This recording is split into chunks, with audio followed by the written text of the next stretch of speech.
మాజీ సీఎం కేసీఆర్ కి సిట్ నోటీసులు ఇచ్చింది. ఫోన్ ట్యాపింగ్ కేసులో కేసీఆర్ ని రేపు సిట్ విచారించబోతోంది. 65 ఏళ్ల పైబడిన వ్యక్తి కావడంతో ఆయన నివాసంలోనే సిట్ అధికారులు విచారించబోతున్నారు. ఈ కేసులో నెలాఖరున సిట్ ఛార్జ్ షీట్ ఫైల్ చేస్తోంది. మరి ఈ కేసులో కేసీఆర్ను అరెస్ట్ చేయబోతున్నారా? రేవంత్ ప్రభుత్వం ప్లాన్ ఏంటి? బీఆర్ఎస్ కౌంటర్ ఏంటి? అసలు ఫోన్ ట్యాపింగ్ కేసు విచారణ క్లైమాక్స్కు చేరిందన్నట్టుగా తెలుస్తోంది. ఇక బీఆర్ఎస్ టాప్ లీడర్లు కేటీఆర్, హరీష్, సంతోష్ రావులను విచారించారు.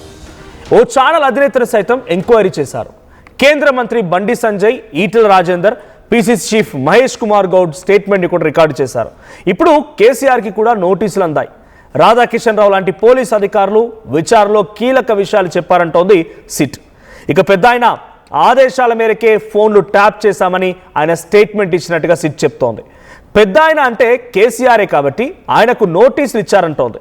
గతంలో విచారణకు హాజరైనటువంటి పోలీస్ అధికారులు ప్రభాకర్ రావు, రాధాకిషన్ రావు, ప్రణీత్ రావు, భుజంగ్ రావు, తిరుపతన్న ఈ ఫోన్లు ట్యాపింగ్ చేసినట్టుగా ఒప్పుకున్నారని సిట్ చెప్తోంది.